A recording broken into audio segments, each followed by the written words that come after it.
Eu queria mesmo discutir o número 5.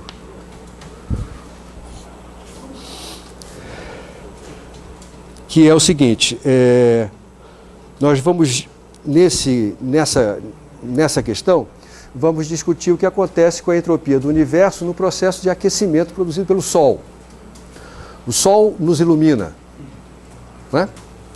Então aqui está alguns dados típicos da iluminação com que o Sol afeta a Terra, né? Esses dados são reais. Então, o Sol entrega aproximadamente 1000 watts de potência a cada metro quadrado da superfície da Terra.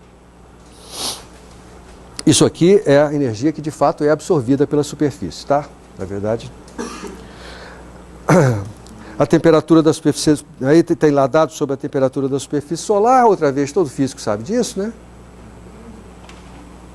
Qual é a temperatura da superfície do Sol? Todo físico sabe disso. Também não vou dizer isso para você, né? É a última vez que eu estou dizendo. E a temperatura da Terra. Aí, o primeiro item é estimar, cuidado, trata-se de uma estimativa aqui. Então, duas pessoas diferentes fazendo essa estimativa podem chegar a resultados diferentes. É normal isso. A estimativa vai estar envolvendo a ordem de grandeza do seu resultado. Então, se eu quero saber qual é a entropia criada em um ano pelo fluxo de energia solar sobre 1 metro quadrado da superfície da Terra, é claro que ao longo desse processo de iluminação, a temperatura dessa superfície flutua. Ela não fica o tempo todo constante. Mas eu não sei como ela flutua.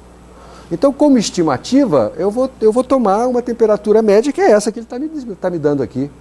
Então, a variação de entropia de 1 metro quadrado da Terra, eu vou calcular de uma maneira muito simplificada, estimar, de uma maneira muito simplificada, dividindo a quantidade de energia que eu recebo por causa da diferença de temperatura entre o Sol e a Terra, pela temperatura da Terra, que é esses 300 Kelvin, a temperatura média da Terra.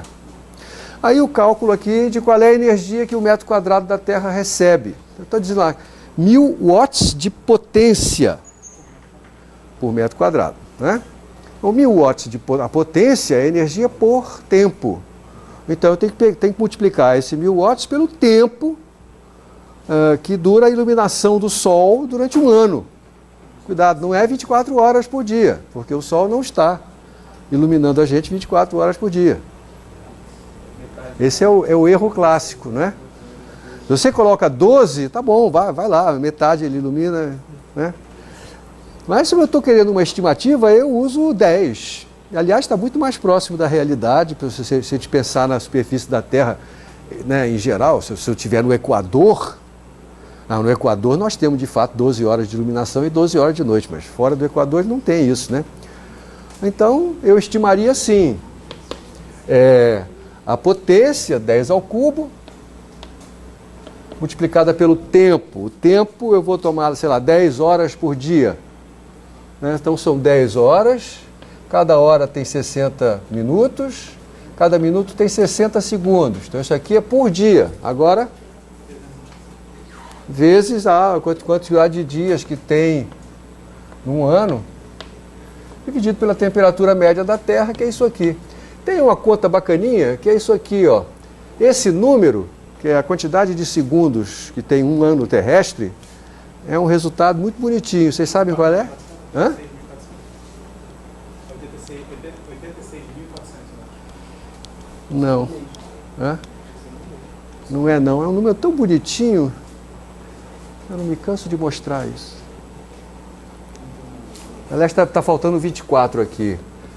Não, então não fica tão bonitinho, porque seria a quantidade de segundos num ano. Vocês sabem o que acontece se você multiplicar isso aqui por 24? Você sabe qual é o resultado? Dá π vezes 10 a 7, com 3 significativos. O que é um resultado maravilhoso, né? Porque π vezes 10...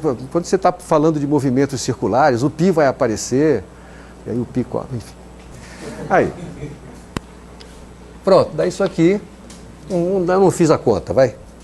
É uma conta só. Nada de muito especial nisso. Agora, lembre que essa daqui é a variação de entropia da Terra. E qual é a variação de entropia do Sol nesse mesmo processo? Na verdade, primeiro, é negativa, porque a energia está saindo do Sol. Então é menos o mesmo que, eu vou chamar de Q, aqui eu vou chamar T da Terra, é o mesmo que dividido pela temperatura do Sol agora. Aqui é 300, aqui é 6.000. Então você tem uma relação aqui com um fator 20. Então a variação de entropia provocada por esse fluxo de energia na Terra é 20 vezes maior em módulo do que a variação de entropia provocada no Sol. Ou seja, a variação de entropia global do universo considerado aqui a Terra e o Sol que estão interagindo termicamente, né? Neste processo vai ser positiva e igual a 19/20 da variação de entropia sofrida pela Terra. Tá? Que é um número grande. Mas muito bem. Aí vem o item B, que é o item bacana, né? Assim, poxa, será que esse negócio de Sol mais água, de alguma maneira, produzir uma organização molecular e, portanto, uma diminuição da entropia? Sim, porque imagine, se eu estou crescendo grama em 1 metro quadrado da superfície terrestre, o que eu estou fazendo é pegando átomos de carbono que estão desordenados nessa superfície e fazendo eles se organizarem de uma forma completamente específica, né? Para virar uma planta. Então eu crio uma organização. Ao criar uma organização, eu claramente estou diminuindo a entropia desse sistema, não é? E será que isso não viola a segunda lei? Cuidado. A entropia de um sistema pode diminuir. O que não pode diminuir é a entropia de todos os sistemas que estão interagindo, que chama de universo. Então, a variação de entropia provocada pela organização, que dá como resultado o crescimento de grama, que é produto da iluminação, a gente sabe, não pode ser maior do que essa aqui. E, de fato, quando a gente faz essa conta, isso aqui é o barato, né? Então, ΔS, para botar aqui da grama, tá, a gente não sabe calcular variação de entropia de grama.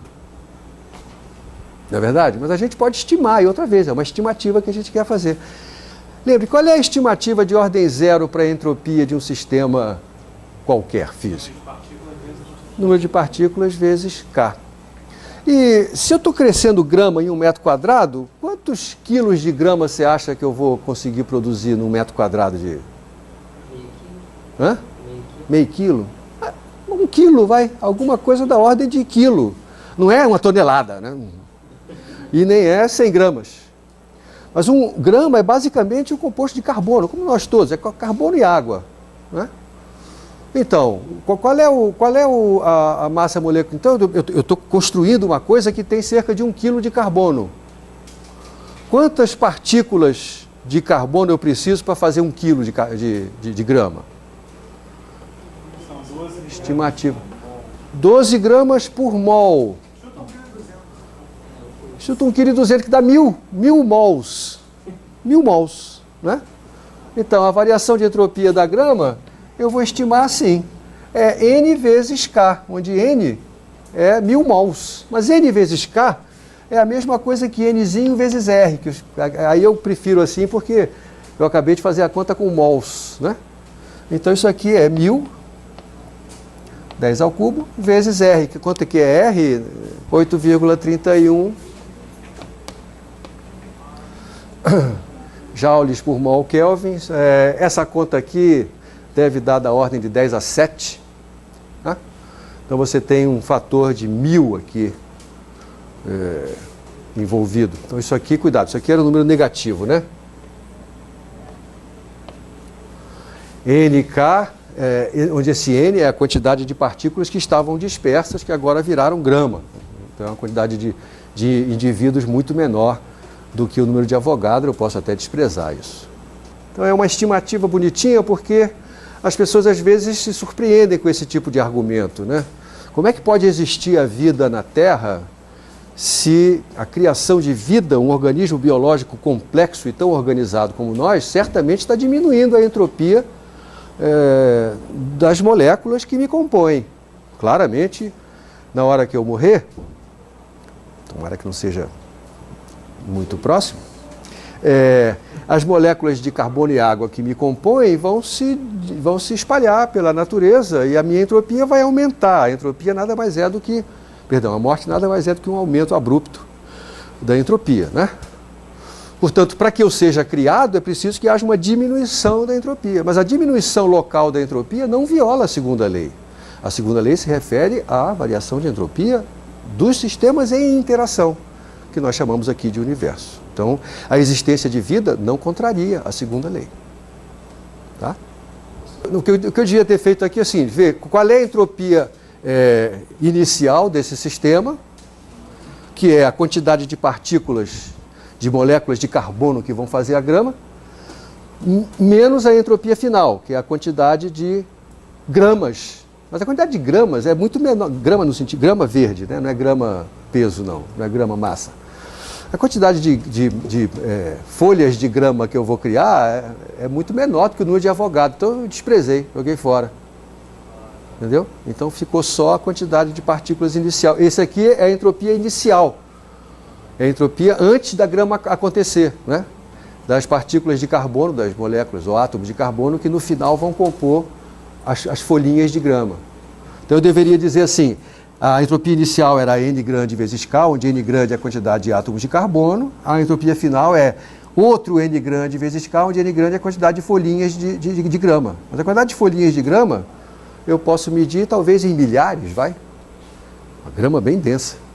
Então, mas eu tenho que fazer um menos o outro. Mas isso aqui é 1000 alguma coisa, isso aqui é 10 a 23 alguma coisa, não tem graça, né? É aquela história, o que é o número grande? O número grande é aquele que se eu somar com o número normal, o resultado é o próprio número grande. Está aqui. Né?